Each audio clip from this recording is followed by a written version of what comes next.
Hi, everybody, and welcome back to Conscious Grief Series 5. And today I am joined by Charlene Lamb, who is a certified grief coach, a speaker, and the founder of the Grief Gallery. So welcome to the Conscious Grief Series, Charlene. So good to be here.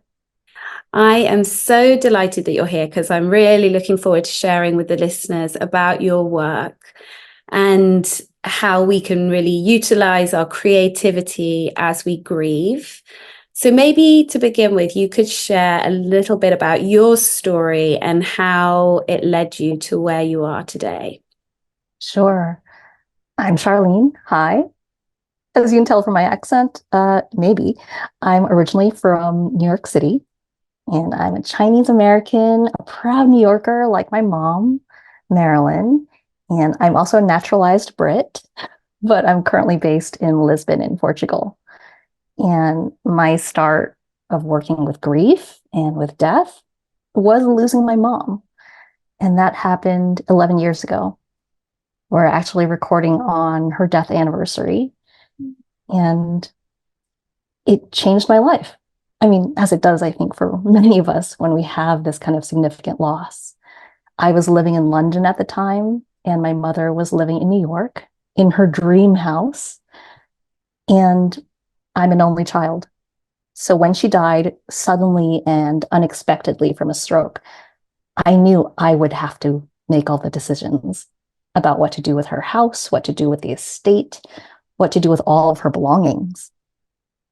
And amidst all the shock of losing her, I found that I couldn't make any choices about what to keep of her belongings and all the little everyday items in her house. So my solution was a creative solution. I think it's a really common problem to have this difficulty choosing. But at the time in London, I was working as an independent curator, and I was working with artists and designers and makers. And I was curating pop-up exhibitions that featured the work of these amazing ceramicists and jewelers and illustrators. So when I had that problem of how do I choose what to keep of my mother's belongings, I put on my curator hat and I asked myself, what if I was to curate an exhibition about my mother? Which 100 objects would I choose to display? And I think that question allowed me to see her belongings in a whole different way. It gave me a different lens for going through that terrible task of choosing. And eventually I did present a physical exhibition about my mother, and I featured her belongings. And that took place in London about 2.5 years after she died. And when I decided to help other people with their grief, I looked back at that and said, why was curating an exhibition about my mother so helpful? Why was leading on my creativity such a powerful way of guiding myself through that experience? So that's how I bring that into my work now. I present exhibitions about grief and loss under the name The Grief Gallery, and I often feature those meaningful objects and the belongings. And I'm a grief coach, and I bring that element of creativity. Sorry. And I bring that element of creativity and these kind of creative questions and ways to look at the belongings into my grief coaching as well. So I'm so excited to be here and to hear all about your creative processes and your experience with your parents' belongings and objects as well. Well, firstly, thank you so much for explaining that so beautifully. And my experience was different to yours in that I'm one of three. So I have two sisters. And after our mother passed away, firstly, it was really difficult to schedule time together where we could all get to our mother's house and go through everything. And my sisters were, they are older than me. They had their home. Well, they didn't really, but I guess they kind of had decided they wanted more of the furniture and things like that. I was 21 and I just was really I just want to change everything in my life, go to London, have my own style. Honestly, like I wanted to just put all of this pain and sadness into a little box and run away from it. You know, it took me a long time to do my conscious grieving. And my mum really loved clothes, and I was in fashion at the time, but my mum was really slim and I am not. And so none of her clothes fit me. But I really regret now not keeping handbags or shoes, because we did have the same size shoes, even though I'm not sure many of them I would have still be wearing right now. But I was a little bit ruthless, and I regret that. And I always say to people now, take your time. And I was going through this kind of time, I think, where I was like, oh, they're just material objects. They don't mean anything. And I don't believe that now. You know, I really don't. And material things do hold meaning and a lot of emotional value, and for the people who are the opposite to me, who have a hard time of letting go of anything, this can be an extremely difficult process, you know, what to keep, what not to keep, even just beginning to start sorting through things. So yeah, I don't know whether you have any. I know that you literally work with people to help with that process, and how you could, maybe what you'd like to share about that with the listeners right now. Well, what you've shared is so powerful because I think it touches on why these objects are so meaningful to us, right? And all the potential conflicts that come up. In my work with clients, yes, we talk about their relationship with their loved one who died, but often we're talking about their relationship with their siblings and with other family members who have very different relationships with the belongings and with those objects and with stuff in general. And some of the questions include, how is it that something that's so meaningful to me is apparently meaningless to this other person? Don't they care? Don't they love this person? Didn't they think about what I wanted to keep? Right? These are the kinds of questions that come up. And as you can see, a lot of potential conflict can come from that when we encounter those differences. And I really do love your approach of conscious grieving, because I believe that these meaningful objects can be such a powerful source of awareness and connection and healing. And that includes things like awareness. If you tell me your experience with the belongings hold on, edit that part. If you tell me your experience with the belongings and the meaningful objects, there's so many clues in there about your experience of the loss, your experience with grief, and what your relationship is now with the person who died, and what your relationship was before, potentially. So in your example, right, you were so young when your parents died, when your mother died. You were 21 when she died. And we have these differences. You had siblings. I was an only child. I was older and kind of knew what kind of things I wanted to keep. But when you ask that task of someone who's in their 20s, who's in university, who doesn't have a home to bring things to, or when you're a child and you're not even given the choice of what to keep, all of those circumstances, all that context around that experience of the belongings reveals so much. And I think it's really helpful to be able to see, to gain that awareness. And it gives us clues as to, oh, okay, maybe this is the part that I want to explore. Maybe this is something that needs some healing and some working through. Does that make sense? It makes a lot of sense, a lot. And, you know, when I started my conscious grieving, one of the things that I found was all these letters that my mother had written in her early 20s. And it was before she met my dad. And she was living in Toronto in Canada. And she wrote to her parents every single week. And it was almost like diary entries. And when I read them all, it was so fascinating because I felt like I was having conversations with my mom, and I heard so much of myself, like in what she was sharing. And so those are so precious to me. And just seeing my mum's handwriting and yeah, hearing her voice through these letters was so profound. And I was so grateful that we had preserved those and that they hadn't been, thrown away or forgotten. Yeah, handwriting, so intimate, so Mhm. personal. My mother wrote on a lot of post-it notes.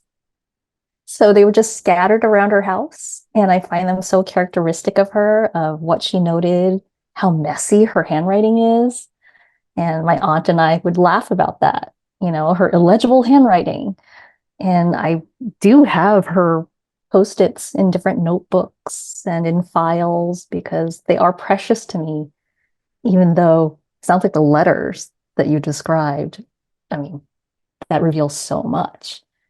And how old was she when she wrote the letters? And how old were you when you were reading them? Well, she was sort of 21 to 24.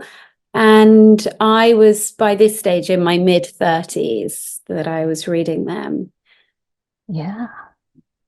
And I'm curious, like, if I can ask, has your experience of reading the letters changed over time? I think I have it changed.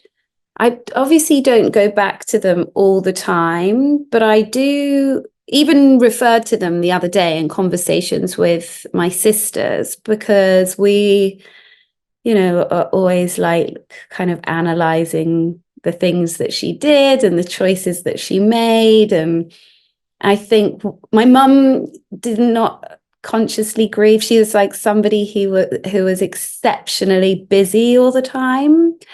And obviously, this was in her early 20s that she was writing these. And some of the things that I picked up, she sort of would say, if I'm not busy, I get depressed. And and yeah, so that was kind of like the environment that we were raised in. It was always like sort of 100 miles an hour, very social, always doing things. And so when I was 21 and she passed away, I very much modeled what she had shown me, just keep going, don't stop, stay busy, um, and carry on. And obviously, that works for a time, all of our distractions, but at some point, our grief is waiting to really be felt and tended to. And when that happened for me, that was when I wanted to really reconnect with her and these letters. And I was so grateful that my sisters had preserved, the things that she collected, because she collected Ah, a lot of things, little pill boxes or dolls or thimbles and recipes. And actually, our house was packed full, much like it sounds your house was. And I think because of that, it was so stressful to me going through all of her things. I used to have a lot of recurring dreams that we were still sorting stuff out. And I think I kind of just thought, I don't want all these things because this is very stressful. And I quite like to, go through things and throw things away. Um, yeah, because it felt stressful. And she'd always say, "Oh, just keep it, keep it. We have this space." And it's like we were the ones to have to go through all of that and find homes. And yeah, so I rambled a little bit there. Yeah. no, I love hearing that. I also have recurring dreams. Mm. Not often, but when I'm stressed, I will have dreams about needing to empty her house Mm. or needing to pack things, because it was such a stressful time. And I really did feel so much pressure to figure out what to keep the right things. But I also had the constraint of space. My mother had a 3-bedroom house, and I was living in a 1-bedroom apartment in London. And anything that I brought back to London with me needed to fit in my suitcase. So that was an additional level of stress, right? I do help people to choose what to keep, but I am not a professional organizer. And I'm not going to sit with you and sort through your person's things. It's more like we're sorting through the intangible when we're looking at those tangible items. So I do sympathize with the stress because it doesn't come easily for me either. My mom loved collecting. I love collecting. We feel very affectionate toward objects. And she was also the keeper of my things. When I moved to London, my books, my childhood objects, and stuffed animals, they went up into her attic.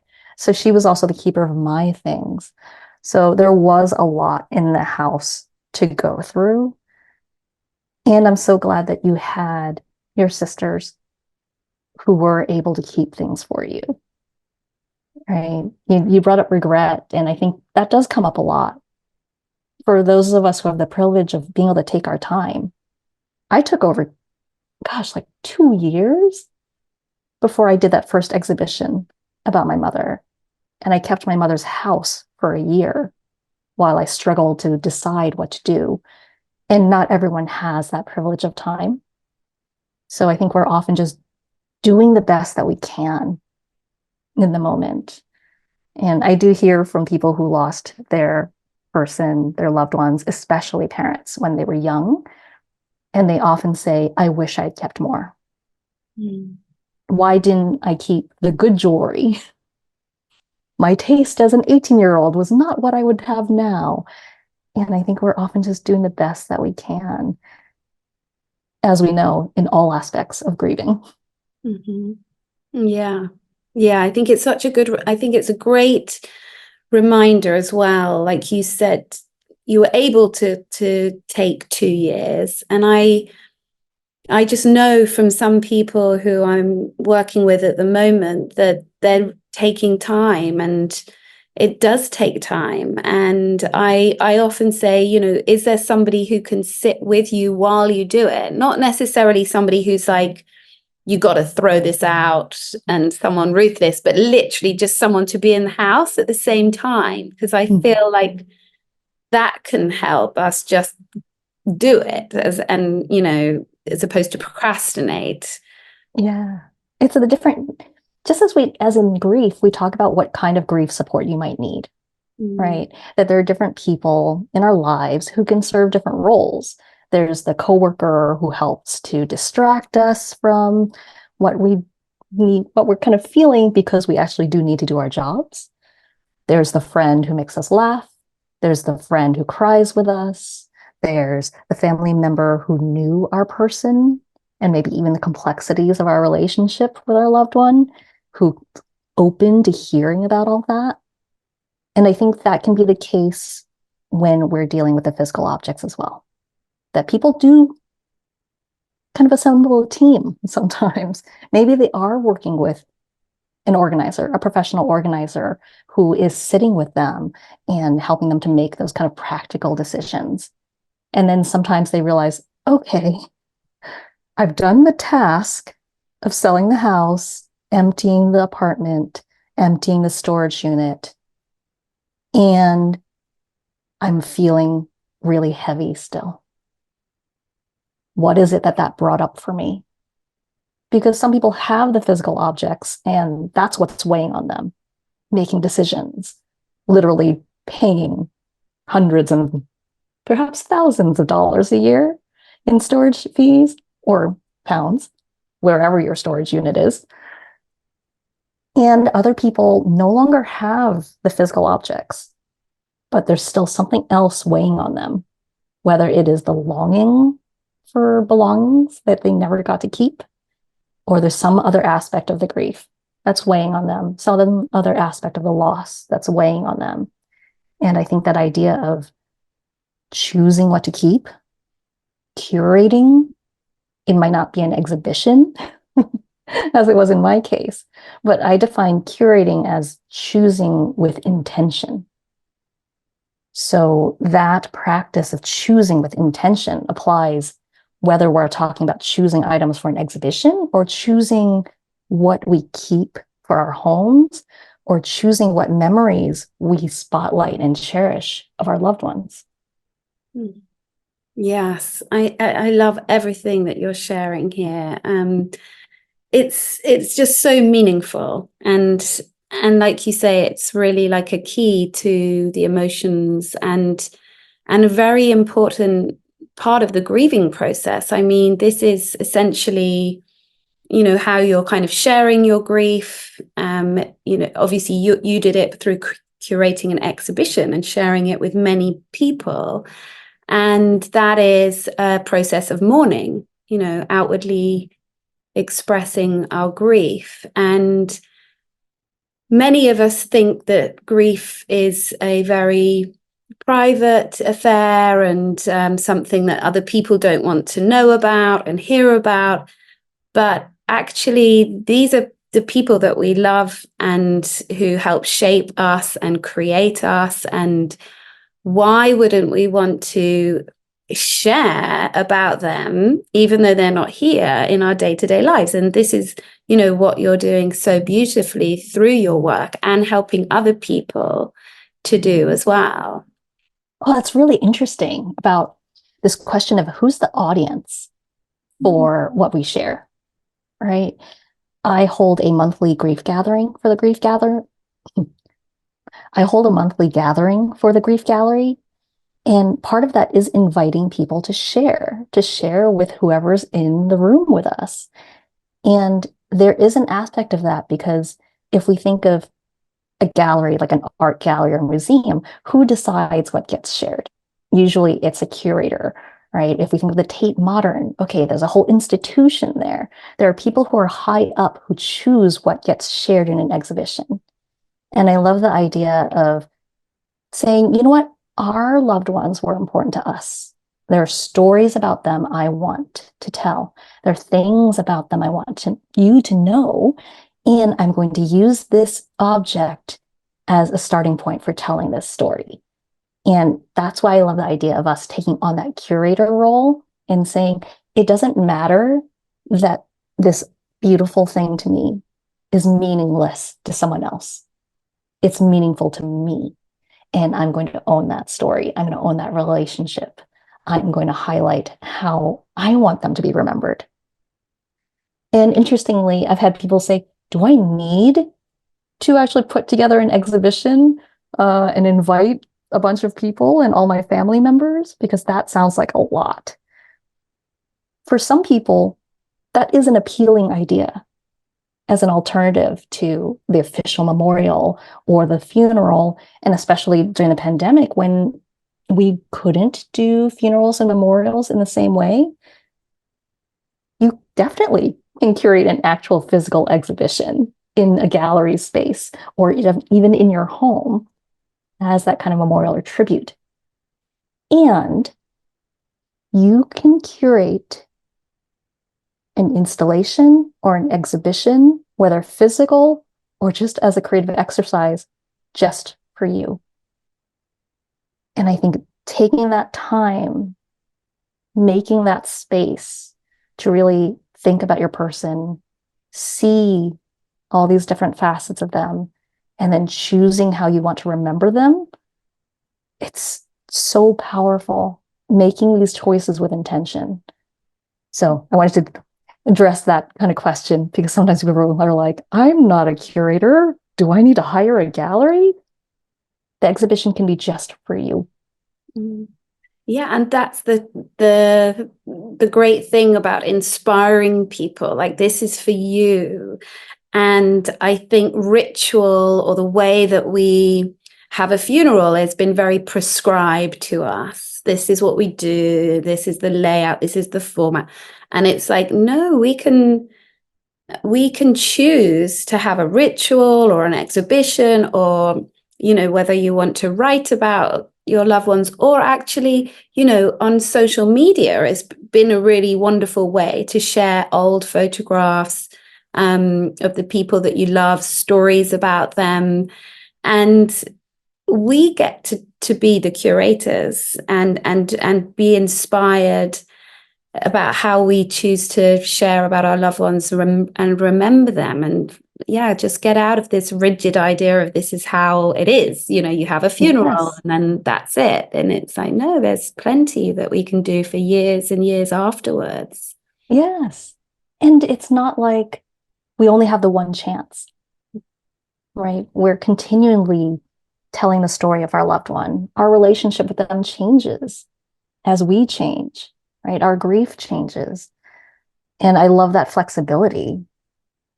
And as you said, there's so many ways to express our love and to honor them and to remember them. And I think that's the power of the creativity, right? That's why I love the flexibility of this. If you have objects, or you can get objects that just remind you of a person, that's great, because I'm very visual. I love actual physical objects.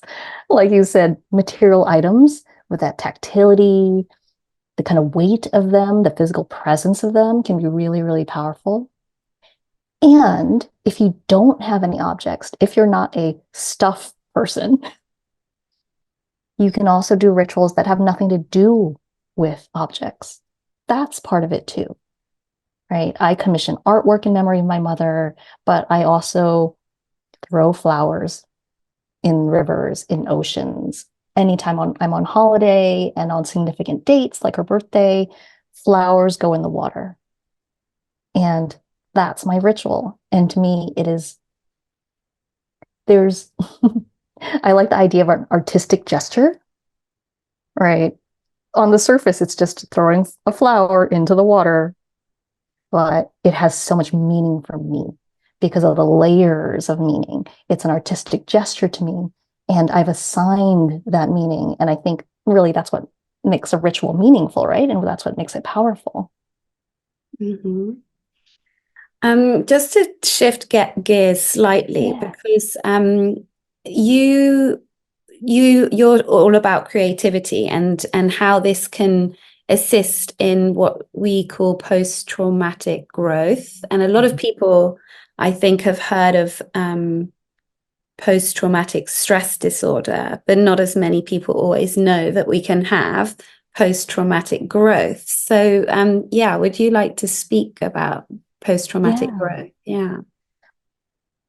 With post-traumatic growth, I always like to say it's all about potential. It's not a prescription, meaning when I share what I did for my mom and what clients do in memory of their loved ones, that it's not like I'm saying you need to do this in order to grieve in a healthy way. I'm not saying that you need to even have post-traumatic growth, because it's just an option. So sometimes when we experience these difficult times, I think of it as there's the soil of my being, and losing my mother, the difficult things that I've experienced, and now losing friends and my uncle as well, all of that gets brought into the soil of my being. And it changes me. I'm no longer the same person. And I can still bloom. I can still grow things.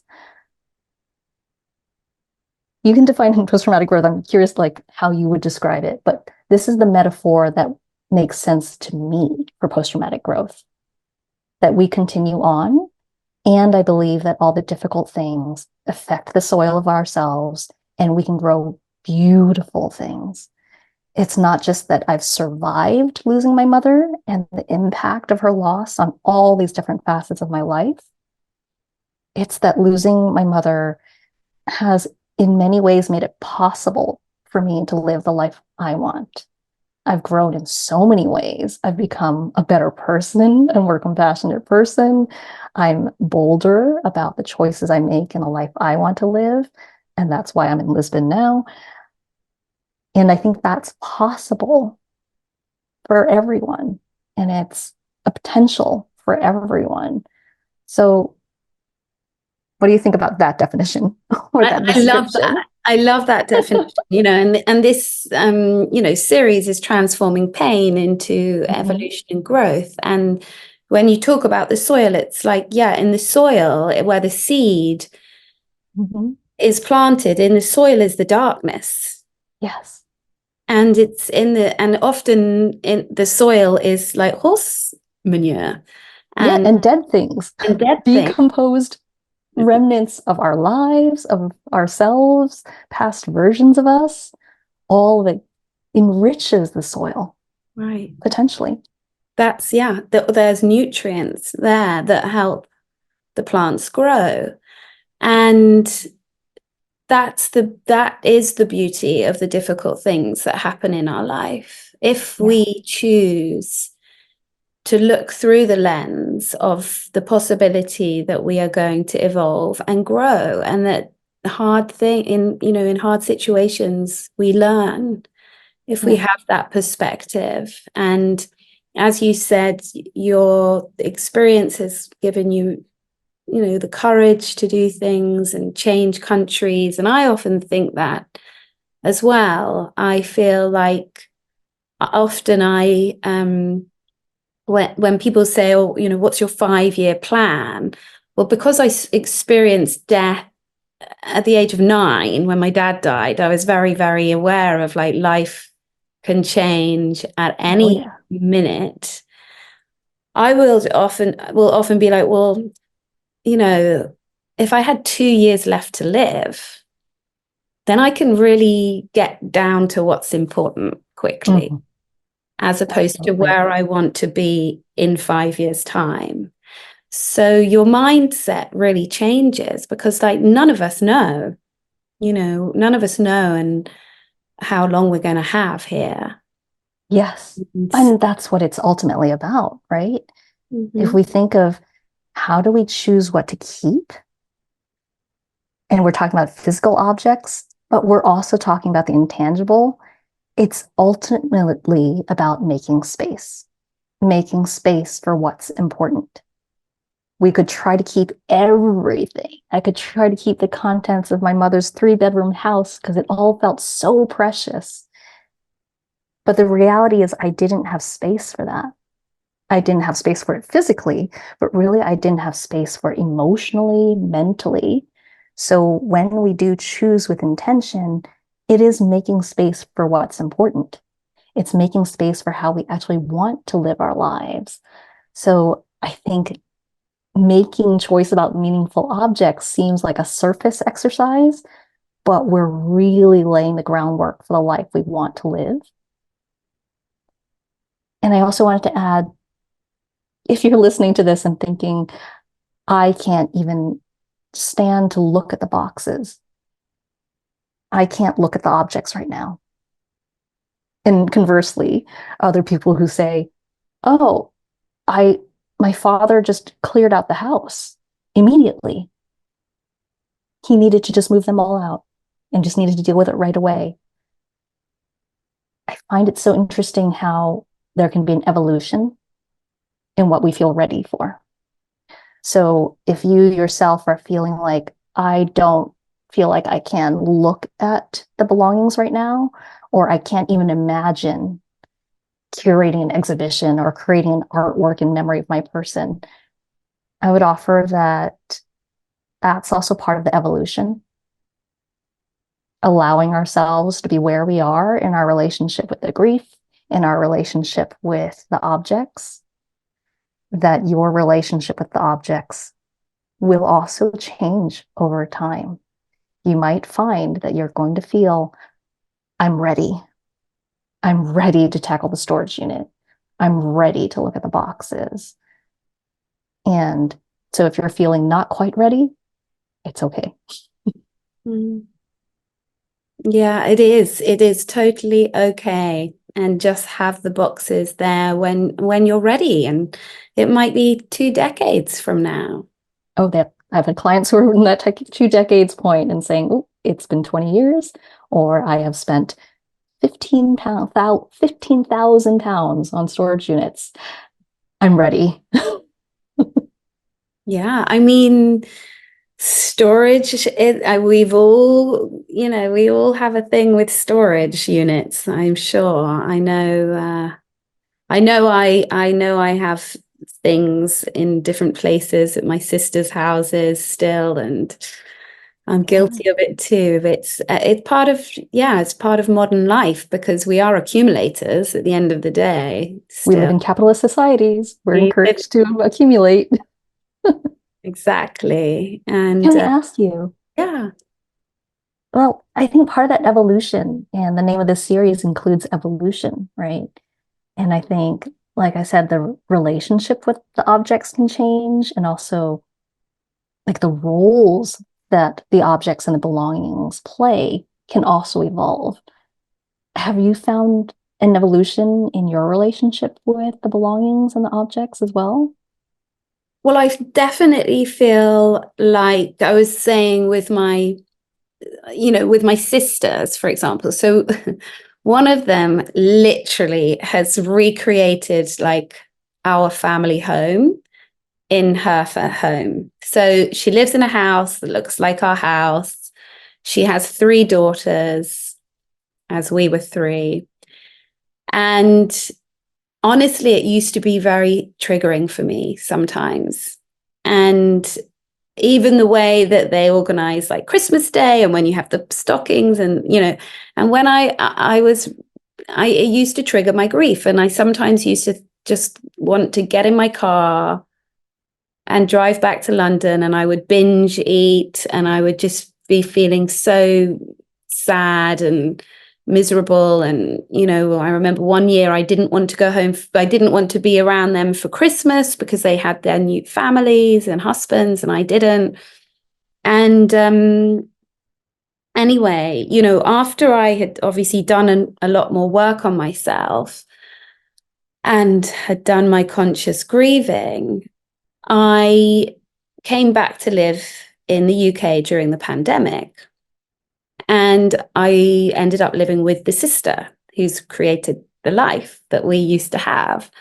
And I just felt so grateful, that she Mm. had this home, that she created this beautiful family, that I could be around my mum's things. And it really made me reminisce a lot about my parents. And it was lockdown, and that was actually when I decided to reach out to family friends of my parents, family friends, even people that work for them. And I asked, would you be open to having a Zoom call or a conversation with me and just talking to me about your relationship with my mum and dad? Because it's like, I would like to get to know them through the lens of other people and not like my sisters and I's relationship. Who were they as people to other people? And what you also remember, you think your grief is all about you, and you get so like, don't you, with your grief. And actually, their deaths affected a lot of other people. Yeah. I mean, A you were 21, so we'll give you a pass. yeah. And it was really incredible to talk about things actually. And I didn't think about this. And of course, it's at my sister's house. But one of the people that I connected with was my father's first girlfriend. And it was really incredible because I always heard her name over the years, and she was still connected to their friendship circles. And what came through, yes, things about my father, but she had very, very strong memories of my grandmother. And, her like memories and thoughts about her were so different to what my mother's relationship was with her. And talking of the things, she said, "Oh, Tara, I still have this little heart locket, that your father gave me.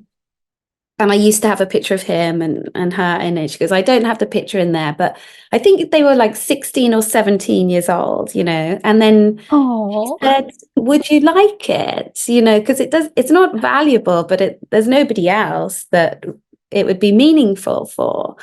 And so she sent it to me, and she sent a little dove as well that he'd given her for a necklace. And it was just it was just an amazing connection that I had with her, like these incredible conversations that I had with other friends, relatives, like I say, people that work for my parents. And it was all at my sister's house, you know, that I had that time in lockdown, and it was really profound. It was really special. That's so beautiful, Mm. right? It's like the layers of connection, awareness, just being willing to start those conversations, and that locket from long ago gave you. And thank you so much for sharing that too, because I think what you've described of your sister recreating the family home, one is such a great illustration of the different ways that we process, right? The different ways we express our grief. Some people don't want to keep anything. Some people want to keep everything just as it is. Some people want to recreate it. And as you noted, your relationship with it changed. It sounds like her home and arrangement essentially stayed the same, but what was once triggering for you became safe for you. You were the one who changed, or Yeah. your grief changed. The house itself had not changed. The objects themselves had not changed, but we changed. And I find that so fascinating. Yeah. I mean, I'm literally like tingling all over as you're speaking. And it's true. You know, I changed. I changed my relationship with my grief and my relationship with my parents. And is that is what conscious grief is. Yeah, I got shivers too. Aww. You changed your relationship with grief, and that opened the doors for such another layer of connection and discovery and willingness to talk about your parents and to learn more about them. So I think that's why, like you said, oh, it seems like it's just things, and there's actually so much more that it can lead to. It really, really, really is. Oh my goodness, I feel like I could talk to you for a long, long time, Charlene. Same. Actually, I always like to ask people at the end of the interviews, you know, how would you define conscious grief? I define it as a willingness to see and to be, like a willingness to make the space, take the time to sit with the grief, the loss, the physical objects, and to really just see without judgment, to notice the details, to notice what we're thinking, notice what we're feeling, and not feel like we have to chase anything away, not feel like we have to fix anything. We're just noticing. To me, it's like being in an art gallery, looking at a sculpture, looking at a painting, and we're just noticing. And just that act of noticing, being willing to see, can reveal so much to us about ourselves and our experience of grief and our experience of the loss. I think these everyday objects that belong to our loved ones, these meaningful objects that remind us of them, can be just as profound. I absolutely love that. To see and to be. It's very powerful, just those words, to see and to be. And so challenging for many of us. And so, yeah, I mean, most of us need like to be not taking much time over these things and getting distracted. What I would love you to share your gift for the listeners and the viewers, because it's really fabulous. So yeah, let us know. Sure. We talked a bit about the different ways that we can remember our loved ones, whether it's through physical objects, whether it's through commissioning artwork, whether it's through rituals. So my free gift is a video that's called Curating Grief, Capturing Memories. And I share with you some creative ways to remember your loved one. And it includes the 3 questions that I like to use to help us kind of sort through and curate the ways that we want to remember them. So do check it out. Yes, and we'll have a link to that under this interview. Oh, Charlene, thank you so, so much. This is just wonderful, and I'm sure it will inspire many, many people and help them, go through their things. I mean, this is not an easy task, but it is very, very meaningful and will assist the grieving process in a conscious way. Absolutely. Thank you so much for having me on. And I loved this conversation. And thanks so much for sharing some of your objects and some of your stories and experiences too. Yeah, you're welcome. Can I invite them to my monthly grief gathering? Yes, please You do. mentioned it. Yes.